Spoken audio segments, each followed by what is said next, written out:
और आखिर में एक नजर डालते हैं इस हफ्ते की हॉलीवुड हाइलाइट्स पे और जानते हैं कि बॉक्स ऑफिस पे कौन राज कर रहा है। अमेरिकी टीवी स्टार जसी स्मॉलेट की कहानी में आ गया है एक और ट्विस्ट। जसी ने कुछ हफ्ते कबल 2 अफराद पर इन्हें जिनसी तरजीहात और नस्ली बुनियाद पर तशद्दुद का निशाना बनाने का इल्जाम लगाया था, लेकिन फिर पुलिस ने कहा कि जस्सी ने दरअसल अपना कैरियर आगे बढ़ाने के लिए खुद पैसे देकर ये काम करवाया था। इस इंकशाफ के बाद जस्सी को शदीद तनकीद का सामना करना पड़ा।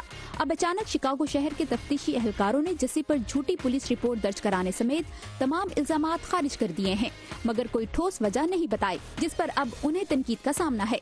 सदर डोनाल्ड ट्रंप ने ट्विटर पर इसे शर्मनाक वाकया करार देते हुए FBI पर जोर दिया है कि वो मामले की तहकीकात करे। नेटफ्लिक्स, हुलू और अमेज़न को होगा अब सख्त मुकाबले का सामना। टेक कंपनी एप्पल ने भी अपनी ऑनलाइन स्ट्रीमिंग सर्विसेज शुरू करने का ऐलान कर दिया है।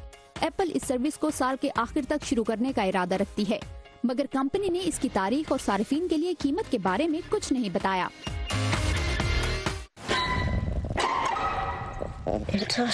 ऑस्कर अवार्ड याफ्ता राइटर और डायरेक्टर जॉर्डन पील की नई हॉरर फिल्म अस रिलीज के पहले हफ्ते में ही $7 करोड़ कमाने के बाद बॉक्स ऑफिस पर बेहतरीन ओपनिंग देने वाली हॉरर फिल्म बन गई है।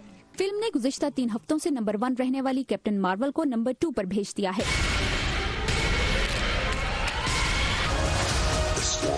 लेकिन कैप्टन मार्वल के सितारे अब भी जगमगा रहे हैं।